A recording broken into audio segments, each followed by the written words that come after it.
you, Laura and Adrian, for having me, for inviting me to give this presentation. Congratulations on the plant sale and all the great work that you're doing through West Cook Wildwoods, and thank you, West Cook Wild Ones, for advocating for and encouraging, native plants and people to, plant more diverse, dynamic, life-giving, life-supporting, loving landscapes. So thank you for all that work. It's an honor to be here. And I want to thank all of you for attending this presentation. I'm going to share my screen and get going here. Thanks for taking time out of your day. It's a little bit cooler today, and you could be out there gardening, and I hope you were, even though, but, thank you for taking time to talk about vegetable gardens and how to commingle those two worlds. So like Adrian said, just a little bit about myself. I am the founder and I guess leader and owner of Wild World Gardens, based in Chicago, but we serve a good radius of people in and around Chicago. We mostly focus on native plant gardens, but also edible gardens too, combining those two, rain gardens, pollinator gardens. I started this business in 2019, and been really great. The last, this movement that Adrian alluded to has been really taken off, and the interest and enthusiasm for native plant gardens has been wonderful. So thank you all for your enthusiasm and for doing everything you do to encourage native plants. So today we're going to talk about edibles and natives, incorporating native plants into edible gardens.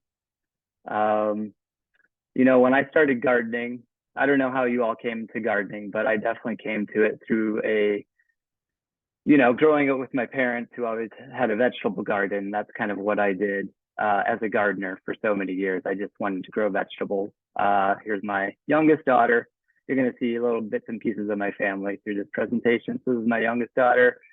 And this was our former house, the backyard. And, we grew tomatoes and broccoli and cucumbers and kale and all that good stuff. And then I really started learning more and more about native plants and wanted to incorporate native plants into my garden. Here's my oldest daughter, and this was our front yard of our old house. We've since moved a little bit northwest of here into Portage Park. But so I kind of had I was scratching my vegetable garden itch in the backyard, and I wanted to create a more diverse landscape in the front yard. I just didn't want to deal with lawn, wanted to, encourage habitat and food and biodiversity in my front yard.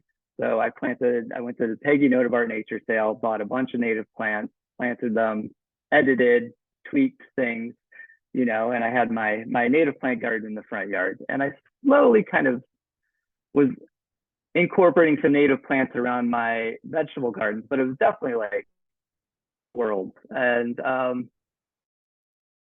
a lot, I feel like, with the gardens that we do for people, they, kind of have their native plant area, edible garden, vegetable garden area, and the two don't mix as much. Good. And there's a lot of potential there to bring those two worlds together. This is my current backyard.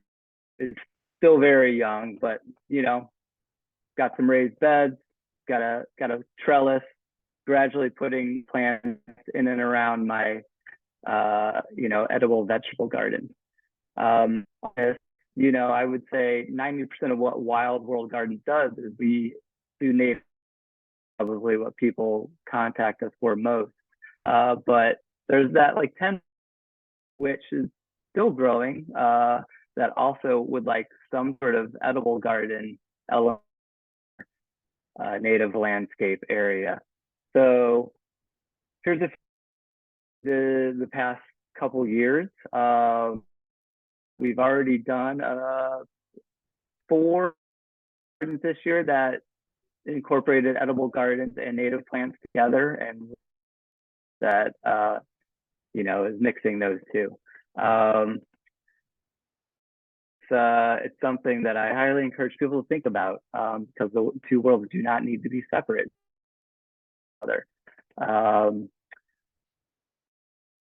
Talk about why that's important and how to do that today.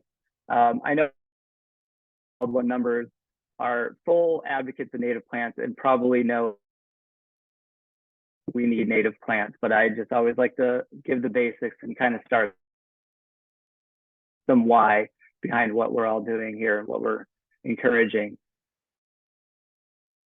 There's a lot of reasons, but I'm going to kind of break it down into 3 main areas. So important. Soil feeds all life, is the basis for everything. Native plants, you see in this image here, which I'm sure you've all seen, they have these really amazing deep roots, enrich the soil, they feed the microbes, control permeability and water holding capacity, much better than any turf. Along with that comes water health. So many native plants deep roots, that deep roots also help absorb and filter water, keep water in the ground, remove pollutants before they enter waterways, slow down runoff, reduce floodwater impact, and like I said, keep water in the ground. And also their native plants are essential for air health. They help to remove harmful contaminants from the air, and they're especially good at removing carbon from the air and sequestering it into the soil. It's really deep roots. Probably, all of those soil health, water health, air health, they're not mutually exclusive. All this is, part of the function and the, benefits of native plants. But probably the number one reason a lot of us come to this world is because of to provide food and habitat for pollinators, and other species too. So just like human pollinators need food, water, shelter, and space to survive, native plants provide this habitat and support the needs of butterflies, birds, bees, beetles, moths, flies, wasps, hummingbirds, and other species. These animals have co-evolved with these plants. Over relationship between plants and pollinators is complex, interconnected, and interdependent. The disappearance of one could signal the extinction of the other. So why native plants? That's a very good reason, right, to share this graphic, which is, when we think about our and our local plant Jeremy? and native, because, yeah. Excuse me, I'm sorry Hello? for interrupting you. Your connection is cutting in and out a little. Do you mind going off video and seeing if that helps? Yeah, sure. Thank you. Sorry about that. Let me try that. Stop video. Hopefully that helps. Sorry about the connection. Let me know if that happens anymore. So each plant in your garden could be a lifeline for local wildlife, and that's how we approach gardening in general. And here's some examples of those local lifelines for local wildlife. The bees, these butterflies and their young, and hummingbirds, local wildlife. Species are suffering and their populations are declining. Use, disease, and habitat loss, and we need to create 130 million parcels of residential United States. Imagine all of us coming together as well. One person who brought me into the native plant in reading his book, Bringing Nature Home, and I'm sure if you don't know, is a native plant advocate. Envision your property as one small piece of a giant puzzle to form a beautiful and beneficial ecological picture. The brains behind national homegrown national parks. We think about native plants and food crops, And one example that we hear about or often see, a lot of farmers now are being encouraged to plant prairie strips, kind of to break up the monoculture of what farming, industrial farming is, or even, small farming. And we'll talk about sort of the purpose of these prairie strips and how these prairie strips help the food crops, and this is on a large scale, but we can apply the same principles to our own home gardens, controlling erosion, contributing to soil health, helping with the water holding capacity of the soil, as well as attracting tons of pollinators, which are essential for, food crop pollination. So let's get into it here as far as, talking about native plants and edible gardens. Why do edible gardens need native plants? A lot of the same reasons that we talked about why we need native plants in general. So soil health, those deep native plant roots help the soil to hold more water, which means less irrigation in your garden. When some of those roots die back, they add organic matter to the soil, which means less fertilizer. And some native plants like partridge pea, lead plant, purple prairie clover, a lot of the legumes also fix nitrogen into the soil, which really helps keep other plants healthy. A lot of, edible vegetable plants, looking at you tomatoes, they use a lot of nutrients, from the soil. And so these nitrogen fixing plants help that, keep the whole plant system there healthy. Why do edible gardens need native plants? Well, just like how native plants are important to begin with, pollinators. Native plants attract a lot of pollinators, and your edible plants will thank you for this. Pollinators help to increase crop production. Many of our native bees in particular have specialist relationships with certain native plants. They visit a limited variety of native plant species for both pollen and nectar to feed their larvae. And they're very efficient pollinators, much more so than non-native honeybees. For example, the picture here is a squash bee. It's a native bee that is, if you ever look into your squash flowers, squash blossoms, you'll see those squash bees in there. And they are really the best pollinator for squash. They've co-evolved with the squash plant to pollinate it. Why do edible gardens need native plants? Well, another big benefit is beneficial insects and birds. You've probably seen this image or not, but if something is not eating your plants, then your garden is not part of the ecosystem. So our gardens should be in our part of the ecosystem. And when you plant the garden, you're sending out an invitation to other species. So you're guaranteed to have guests, whether you like it or not. We're excited to have some of these guests. Monarch caterpillars on milkweed. Milkweed is the host plant for the monarch. Black swallowtail caterpillars on dill or carrot. Those are the host plants for swallowtail caterpillars. Ladybugs, obviously very excited to have them. They're beneficial in our garden. Other guests we're not so thrilled about. And notice I'm not really saying pests because, I think language is important, and, some pests end up being beneficial, later in their life. And so we'll talk about that a little bit. But other guests we're not so thrilled about are Japanese beetles, squash bugs, aphids, slugs, cabbage loopers, squash vine borers, cutworms, cucumber beetles, potato beetles, flea beetles. They can be kind of the bane of our vegetable gardens. Many of these creatures are complicated, like I was alluding to, so what might be considered a pest in some situations can also be or become an important part of our garden ecosystem. So for example, the tomato or tobacco hornworm is the bane of tomato plants, right? We see these and we want to take them off the tomato plant. But there's also a caterpillar who morphs into the sphinx moth, which later becomes a very beneficial pollinator. So pest is kind of a hard term to navigate in some situations. Plus, we need these unpopular guests to attract the beneficial guests. You want insects, I hate to say it, but you want some insects to be eating your plants because you want to attract those beneficial guests to eat and to, for example, the cabbage looper here. When we're talking about native plants and edibles and incorporating the two, so there's some food for thought. We want to plant for pollinators, predators, and these are really kind of groups that we want to invite into our garden. And we do a lot with native plants to begin with. But one of the best methods for deterring unwanted creatures is to provide food and habitat for the species you do want. So when you plant for beneficial bugs, you create a healthier, more resilient ecosystem as a whole, and your garden will thank you. So pollinators, bees, butterflies, flies, moths, wasps, hummingbirds.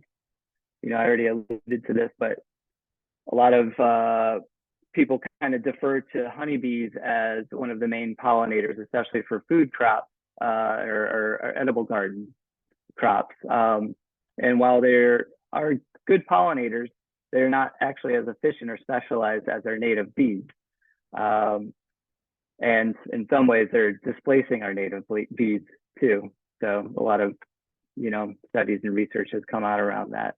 Our native bees rely on native plants for food and habitat. So planting native pollinator plants will attract them. They will ensure better pollination of your food plants, and some will eat the detrimental insects as well.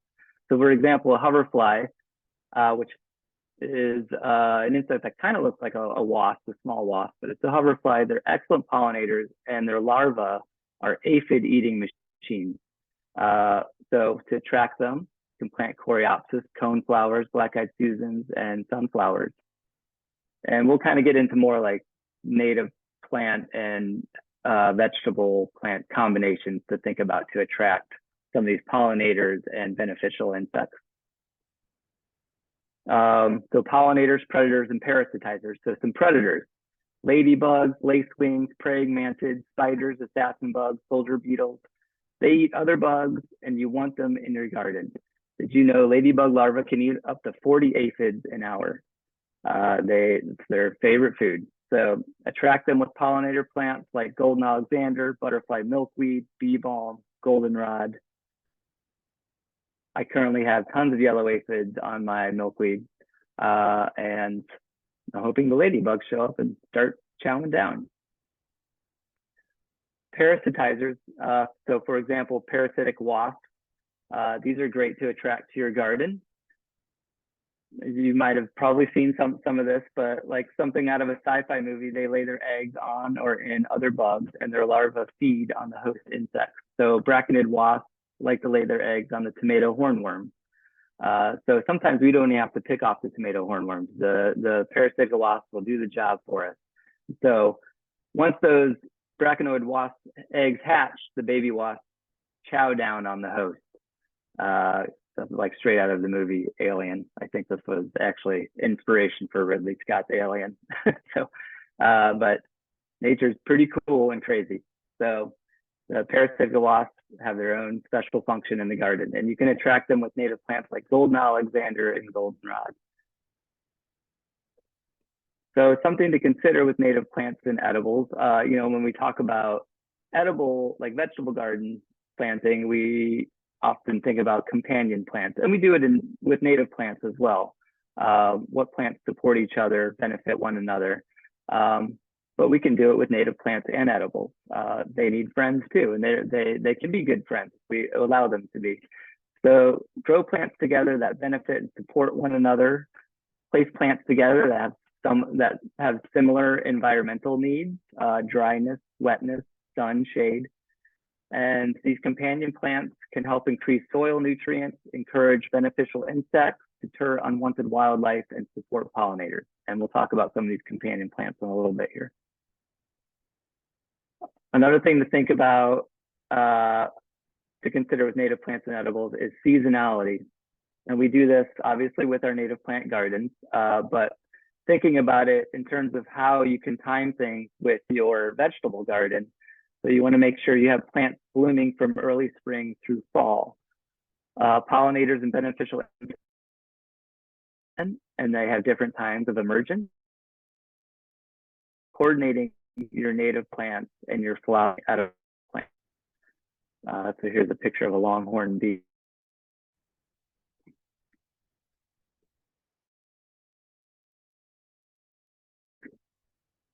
One of the main things to consider, not just companion planting, pollinators, predators, parasitizers, seasonality, but also the actual structure of the plant that you're pairing with edibles. So just like in our native plant gardens, taking sort of a design approach that is ecosystem driven, that not only looks good, but also serves a functional ecosystem purpose. So we choose plants from different families and plant and sizes with a variety of foliar and flower types. So for example, plants with tiny umbellifer flowers like golden Alexander or great angelica, or even like wild quinine, they attract and sustain parasitic wasps. Not only can they get into those tiny flowers, but the spaces in between the flowers, those crevices, on really hot days like we had last week, it helps them kind of hide in there and cool down and extend their life cycle. They actually live longer if they have more of those plants in the garden, and they're gonna benefit your garden because they're gonna, take care of some of the unwanted guests and the not so, in foliage. Ansonia leactris, they attract lacewings and ladybugs. I think of grasses, bunch grasses like big blue stem Indian grass, of ground beetles, which are very important in the garden. Not just thinking above ground, but also below ground. So what's going to help eat the snails and the slugs? Obviously birds, the ground beetles, the larvae, the things, and the other ground-based unwanted guests. So definitely vary your height, your shapes, your foliage type, your leaf type. Something to think about when you're incorporating these native plants into in and around your edible garden. And I mean, all that is to say really is like our gardens in general and our native plant gardens and even our edible gardens, we want to plant a diversity of plants, right? So like we saw in that picture of the prairie strip, a monoculture, aka too much of any one thing is ripe for disease and destruction and more vulnerable to loss. So monocultures, they rob soil nutrients, they harm beneficial bacteria and microorganisms. They don't and beneficial. So biodiversity is key. The more diverse your garden is, the more resilient it will be. Take a cue from nature. A diverse garden attracts a greater variety of insects and wildlife, which in turn creates a healthier garden ecosystem. A diverse garden creates habitat, which supports beneficial wildlife. A diverse garden minimizes weeds and improves soil, which makes diseases less likely, which is always something we're thinking about in our edible gardens for sure. And a diverse garden, a vibrant jungle of vegetables, herbs, fruits, and flowers is more fun and has more flavor. It's just better all around. So the last thing I want you to consider with native plants and edibles before we start talking about some pairings, also think about pots and containers too. So, you can incorporate native plants in and around your edible garden, or you can incorporate herbs and vegetables in and around your native plant garden. And one way to do this is with potted plants. We recently did a project where we put herbs and tomatoes and strawberries in pots and placed them around a native plant garden. So that kind of helps with any sort of soil issues. Obviously, they have different requirements. You're going to have to water the pots more. But, it's a good way to incorporate herbs and vegetables into your native plant gardens with pots and containers.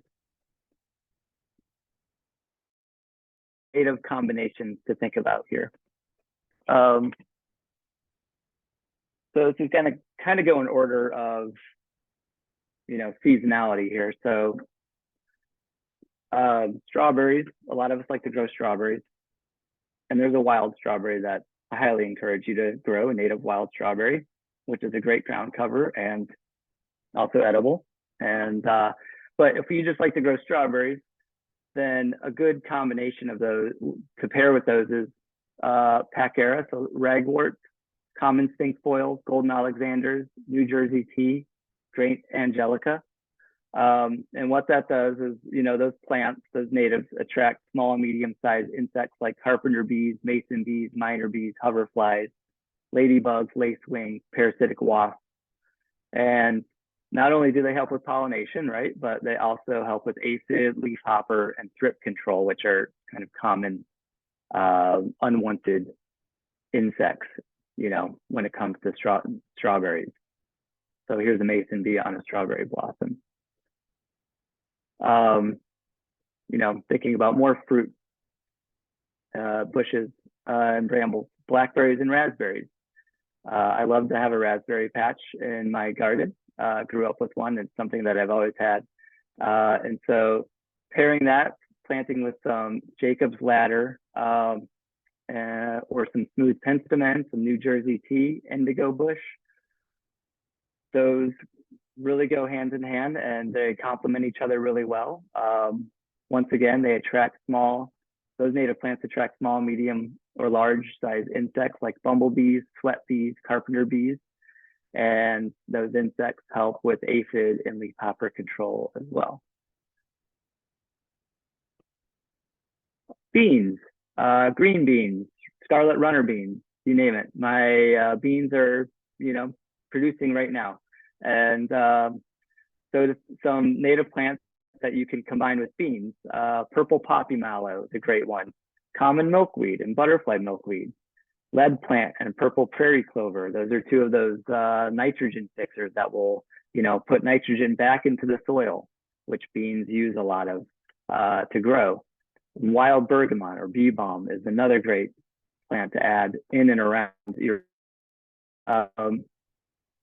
and those large size insects like bumblebees, leafcutter bees, various butterflies, and ladybugs. So here's a monarch on a scarlet runner bean flower. And then right now, definitely getting into tomato, pepper, eggplant, harvest season. And well, at least I've got green tomatoes on my plants and they're no way ready to harvest, but a couple peppers, green tomatoes, eggplant's a little bit behind this year, but all of these plants kind of have the same requirements, and to combine them with native plants like partridge pea, the coneflower, pale purple coneflower, blue wild indigo, purple prairie clover, lead plant, wild bergamot, obedient plant, coreopsis, and asters make some great combinations, not only to attract the pollinators, with the same sort of bloom time generally, but also to attract those beneficial insects. And, they have a lot of the same requirements as light and moisture oil. So those large size insects like bumblebees, carpenter bees, hoverflies, hawk moths, various butterflies, parasitic wasps for thrip and hornworm control. So there's a bumblebee on a tomato flower right there.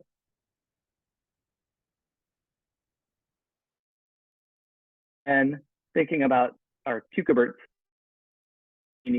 cucumbers, melon. Obviously we need pollinators for these, especially because flowers on separate plants. And I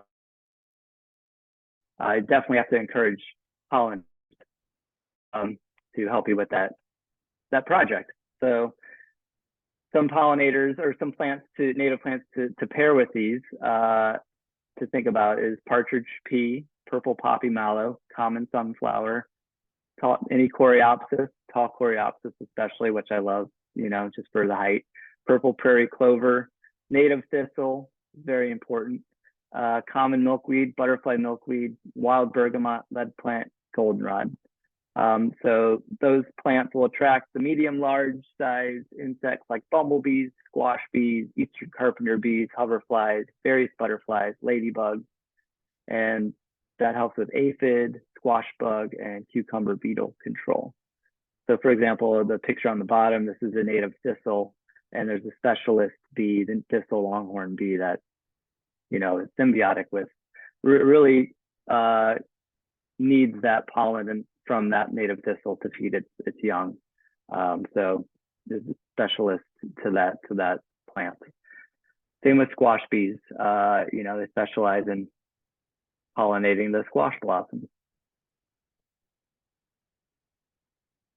And just you kind of probably saw some common plants or repeating plants throughout, each of those pairings or those companions, but just some general native plants for your vegetable garden to sort of incorporate around the vegetable garden, within, maybe even in pots if you want.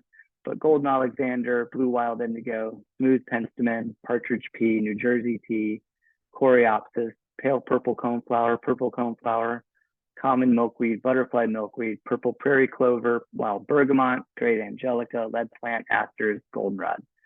You'll have, the seasonality there. You'll have the pollinator benefits. You'll have the beneficial insect benefits, and you'll have the texture and the structure and the flowers and the foliage, which the insects need in order to do their work. And all that means is that you'll have increased crop yield and better, happier vegetables and fruit.